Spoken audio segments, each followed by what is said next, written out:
Akhirnya yaitu menuju sumber daya manusia profesional. Jadi dalam hal ini bagaimana kita baik pegawai maupun karyawan bisa menjadi SDM yang profesional ya. Jadi temanya tips bekerja tanpa kekhawatiran. Jadi ini disadur dari berbagai sumber ya.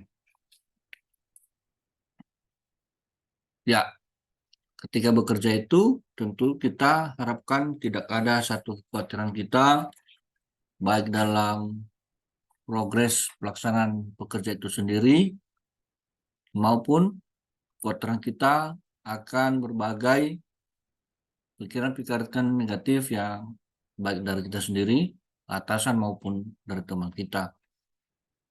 Artinya bahwa bekerja ini kita bekerja seadanya dan tanpa kekhawatiran. Ya, tentunya sebagai seorang pegawai atau karyawan, bekerja ini yang pertama sekali kita harus tahu adalah bagaimana kita memiliki gagasan dan ide-ide kreatif dalam pelaksanaan pekerjaan. Jadi, yang pertama sekali, tentu kita dalam menyampaikan gagasan-gagasan yang baru, tentu harus berbeda dengan yang sering tidak terpikirkan oleh orang lain. Itu yang pertama ya, bagaimana seorang pegawai ataupun karyawan memiliki gagasan dan ide-ide kreatif dalam pelaksanaan pekerjaan. Yang kedua, tentu merasa ingin tahu yang tinggi terhadap berbagai hal yang terkait dengan pekerjaan. Ya. Jadi ketika kita merasa memiliki rasa ingin tahu yang tinggi, pastinya itu akan terpikirkan juga gagasan-gagasan bagaimana kita bisa menyampaikan rasa ingin tahu kita itu terhadap pekerjaan yang akan kita lakukan. Yang berikutnya adalah menyukai tantangan atau pengalaman baru dalam pelaksanaan pekerja. Artinya bahwa ini ketika kita bekerja itu, jangan ketika kita diberikan satu pekerjaan yang itu aja, namun kita harus menargetkan bahwa memang ada tantangan-tantangan baru, ada pengalaman baru ketika kita melaksanakan pekerjaan tersebut. Nah, ini 3 hal yang menjadi tips bagi kita jika ingin kita menjadi pegawai atau karyawan yang tanpa kekhawatiran. Tentunya akan memiliki gagasan dan ide-ide kreatif ya. Yang paling intinya sebenarnya kreatif dalam melaksanakan pekerjaan. Yang berikutnya adalah selalu tuntas dan bahkan melebihi target ya. Baik kualitas atau segi produksinya atau segi kuantitas dari segi jumlah dan waktu pelaksanaan kerja itu. Ada beberapa tips yang harus dicapai, yaitu yang pertama pencapaian target jumlah. Kita dikasih pekerjaan berarti ada target kuantitas, ada target jumlah, sehingga akan nanti menaikkan rating dari apa yang akan kita kerjakan. Jangan justru menurun. Artinya kalau misalnya itu dalam tempo setahun harus mencapai target 10, 15 dalam segi angka, maka kalau boleh itu target itu bisa dicapai dengan baik. Yang berikutnya adalah selalu mewujudkan hasil pekerjaan yang berkualitas. Jadi tentunya selain dari kuantitas, ini juga harus berkualitas apa yang kita kerjakan. Yang berikutnya adalah selalu memenuhi target waktu dalam pelaksanaan pekerjaan. Waktu ini sangat penting. Jadi ketiga-tiganya ini saling berkaitan, baik dari segi kuantitas atau jumlah, maupun dari segi produksinya atau kualitas yang baik, dan juga berbanding lurus dengan waktu yang akan dicapai dalam melaksanakan pekerjaan tersebut. Ini memang satu tantangan ya buat kita untuk bisa mencapai pekerjaan yang lebih baik lagi dalam pelaksanaannya. Ketiga adalah komitmen dalam menaati ketentuan masuk kerja. Jadi memang ini sangat penting ya. Jika kita bekerja itu tentunya ada beberapa peraturan, disiplin, termasuk dalam jam kerja. Pertama sekali yaitu memenuhi ketentuan jam kerja. Sesuai dengan peraturan masing-masing instansi maupun dalam perusahaan, itu semua ada aturannya. Dan kedua adalah memanfaatkan waktu jam yang optimal. Ya, tentunya apakah tidak boleh memperpanjangnya? Boleh juga. Yang penting jam kerja itu tetap optimal digunakan dengan baik. Itu juga yang berikutnya adalah memenuhi ketentuan jam pulang kerja. Ya, jadi kadang-kadang mungkin dengan izin sehingga kita jauh dari kekhawatiran.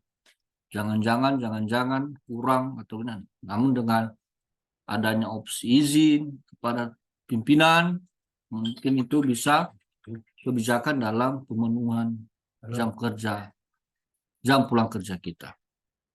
Berikutnya adalah dapat diteladani dalam melaksanakan tanggung jawabnya. Ya, ini memang bukan kita yang menilai diri kita, namun orang lain yang menilai diri kita. Jadi teladan ini muncul sendiri ketika kita sudah melaksanakan beberapa hal, yaitu pertama ketekunan dalam pekerjaan, tekun dalam bekerja, kemudian ketepatan atau ketelitian proses hasil kerja, dan yang berikutnya adalah berinteraksi dengan lingkungan pekerjaan. Jadi semua ini masuk dalam ranah adaptasi atau penyesuaian diri supaya dapat menjadi teladan bagi sesamanya. Yang berikutnya adalah menjadi inspirasi ya bagi teman, pimpinan, dan bagi siapapun yang satu dalam instansi ataupun satu dalam perusahaan. Hal-hal yang dapat dilakukan yaitu pertama ikhlas dalam bekerja. Ini yang paling penting dulu, ikhlas dalam bekerja, bahwa ini bukan tanpa beban, ini bukan merupakan sesuatu membebani kita. Yang kedua adalah kemampuan belajar. Tentunya ini memang sangat penting ya. Kalau tidak ada kemampuan belajar, maka sesuatu hal yang diberikan kepadanya untuk bisa menyelesaikan pekerjaan, maka itu akan terkendala.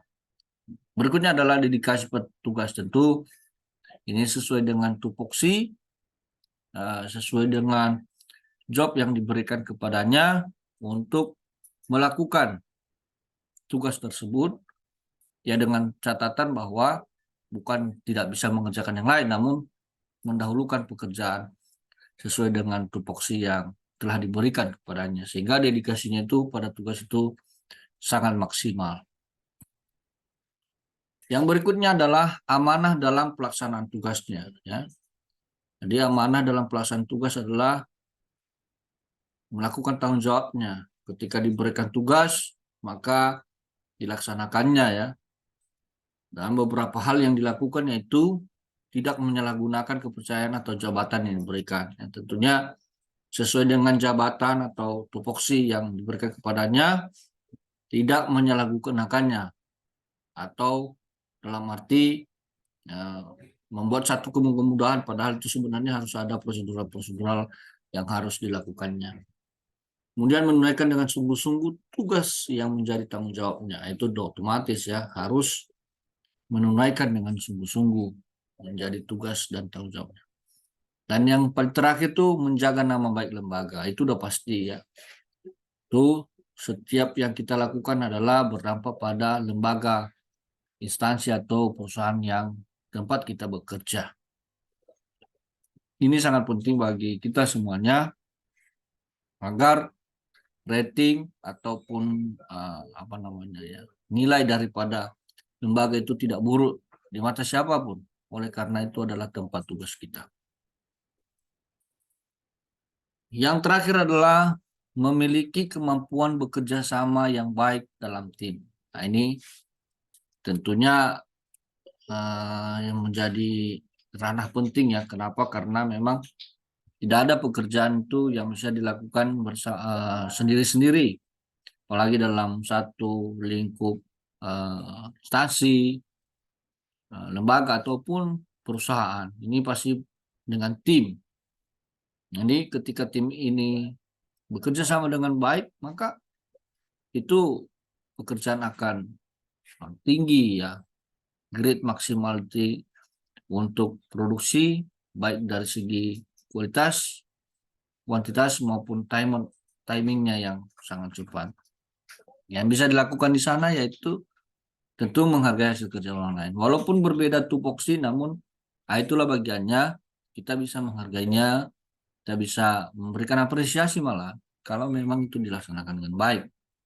Jangan malah ada satu, oh nggak baik pekerjaan atau bagaimana, tapi bagaimana caranya menghargai hasil kerja orang lain. Yang berikutnya adalah memberikan kontribusi pemikiran atau tenaga dalam melaksanakan tugas bersama. Ya, tentunya ini sangat penting.